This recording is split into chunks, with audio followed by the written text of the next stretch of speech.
So the Tournament of Power continues to roll on through as we've gotten confirmation yesterday of the second universe that is said to be erased in the coming episodes, and in case for those of you who have not seen the latest Dragon Ball Super spoiler video, I suggest for you guys to head on over and check that video out, as we've also learned based on the process of elimination and fair assessment thus far that a total number of 32 fighters have been ringed out during the course of this tournament, in which now we've also come to learn further information as to how many fighters remain in the Tournament of Power, who has the most knockouts, and how much time is remaining until the tournament ends. So don't forget to hit that subscribe button and turn on notifications, that way you guys can be notified whenever Dragon Ball news, information, and or updates are posted onto the channel, hashtag notification squad, and with all the latest leaks and information that have been dropping in the last couple of days, you guys don't want to miss out on all the latest. So thanks to our good buddy Ken Zyro over on Twitter, we've learned now that there are a total of 32 fighters that have been ringed out from the stage, which leaves a total number of 48 fighters remaining,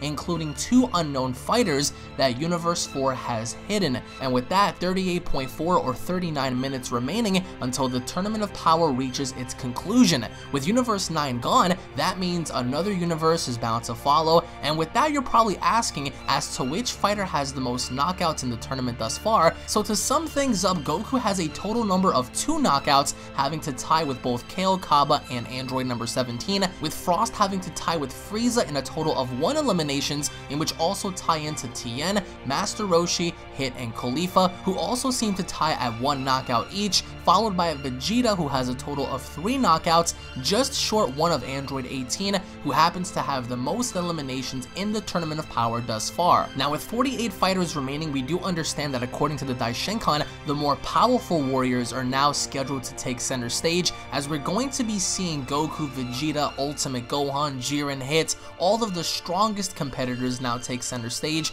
and revealing what they have to offer within the overall tournament setting. But with that being said, Dragon Ball Super episode number 104 introduces us to very interesting information, in which does follow and connect to both Hit and Dispo, as according to Herms98 on Twitter, it seems like Dragon Ball Super episode number 104, entitled A Faster Than a Bullet Battle begins, Goku and Hit's join forces, in which pretty much sums up, and I quote, Universe 11's Dispo battles against Universe 6's Hit. Dispo blocks Hit's movements with his bullets of light and one-sidedly pummels him. Seeing this, Goku becomes a Super Saiyan God and stands before Dispo, saying his body is throbbing. Now there is some confusion going on within the overall community as to what this exactly means by Goku having to utilize Super Saiyan God. Now this is a 50-50 chance in the audience having to see the rebirth of Super Saiyan God, as we haven't seen Super Saiyan God in the anime since the Battle of God's story,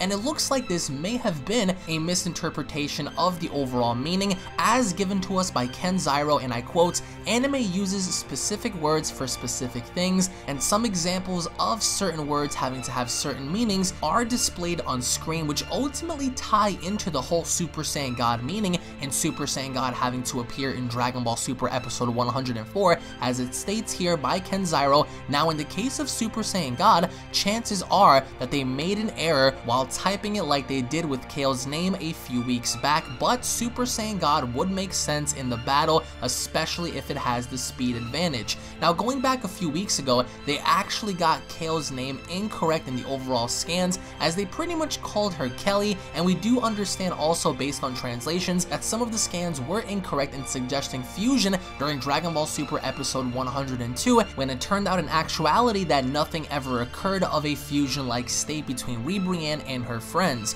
Now it states here, unlike the previous 2 examples, here we don't have a kanji, which means multiple meanings. They simply use the English word for God, so there is no other way that this can be translated as, so that is why we're stuck with SS God unless we have some more information about this episode. And to me, there is no necessity in Goku having to use Super Saiyan God when we all understand by now that Super Saiyan Blue is superior than the Super Saiyan God form. There is no reason for Goku to even use Super Saiyan God even to the meaning of speed when Super Saiyan Blue enhances the powers of Super Saiyan God, giving him more of an advantage. So as for Super Saiyan God, for all we know, it is possible for the overall transformation to make its re-emergence in the overall tournament setting, but the likelihood of that happening is slim to none, as we've seen Super Saiyan God in the mangas and mangas only, with depictions of Universe 6 versus Universe 7, the Goku Black story. We've seen Super Saiyan God used before, but in this case, the chances of Goku using it in the show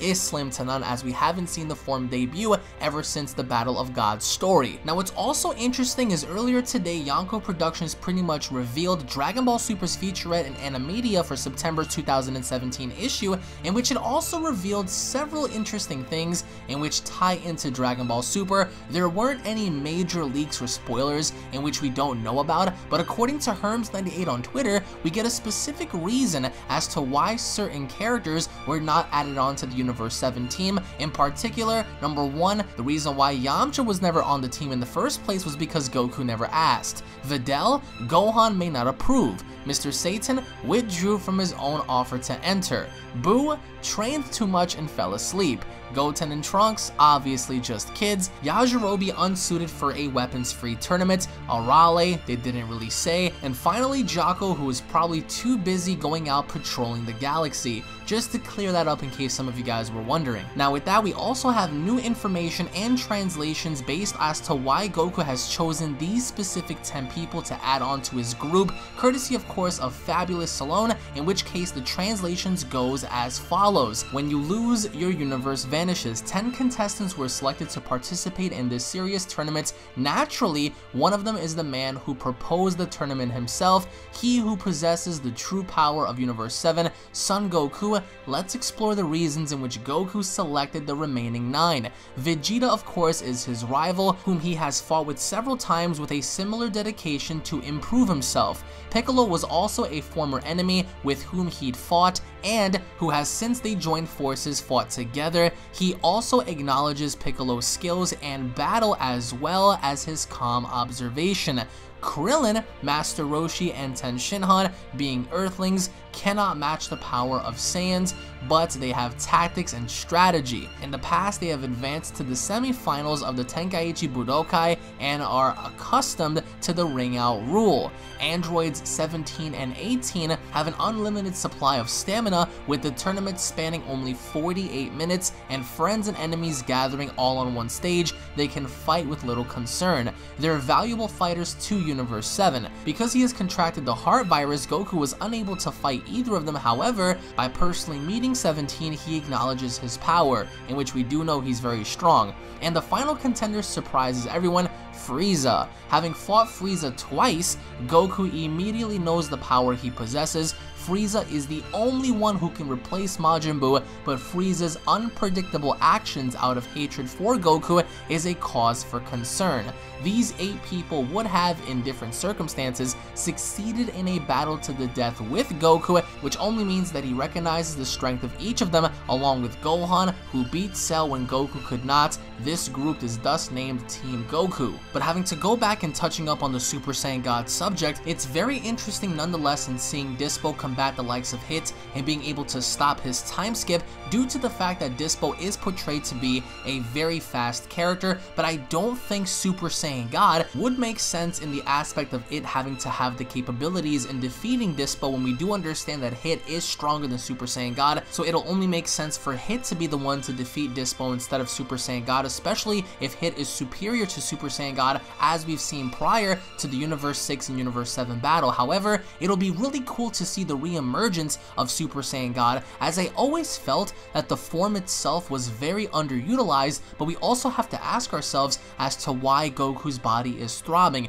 Is he throbbing under pressure? Is Goku hurt in any sense of the word and having to combat various different fighters in this overall tournament setting? Is his stamina being depleted? We just don't know, but according to the translations, it seems as if Goku's body is throbbing, assumingly under pressure, but having to utilize Super Saiyan God number 1 would be shocking. Number 2, it'll be very cool to see, but I just think overall, moving away from the nostalgia factor, it'll be really pointless to see Super Saiyan God be used, especially when you already have a form that's superior to Super Saiyan God, and that being Super Saiyan Blue. Obviously, throughout the entirety of Dragon Ball Super, we haven't seen Super Saiyan 2 or even Super Saiyan 3 that much due to the idea of there being a superior form and not needing any other prior form for its usage due to the fact that you have something superior. So in terms of Super Saiyan God, there is a possible chance that maybe Toei may surprise us, maybe Akira Toriyama has a plan, a trick or two up his sleeve and giving us some really cool stuff, but in my opinion, I really doubt we're going to see Super Saiyan God. I do believe it was a misinterpretation, it was a mistranslation, and I do think that overall it's going to be Super Saiyan Blue as compared to Super Saiyan God. But post your comments down below. What are your overall thoughts going into next week's episode? What are your overall thoughts on Dispo and Hits? What are your overall thoughts on the following characters and not being either asked to join the tournament or not even caring to even acknowledge them, such as Arale and Yamcha and even Goten and Trunks? What are Goten and Trunks even up to as they're on the island guarding 17's forest? Post your comments down below. Thank you all for watching. If you guys are Dragon Ball fans, don't forget to go ahead and leave a like down below. Post your comments down below on your overall thoughts on 48 members having to be left with 39 minutes in the tournament. This tournament is going to be incredibly long. In case some of you guys were wondering, this is still technically considered to be the early portions of the tournament, as we haven't seen literally all the top fighters do anything, and now it looks like we're going to be getting a little glimpse of that, of having Dispo combat the likes of Hits. So post your comments down below, guys. Thank you all so much for watching. Tune back in for more, and I'll be seeing you all down in the comment section below. Have a wonderful day, everybody. Peace.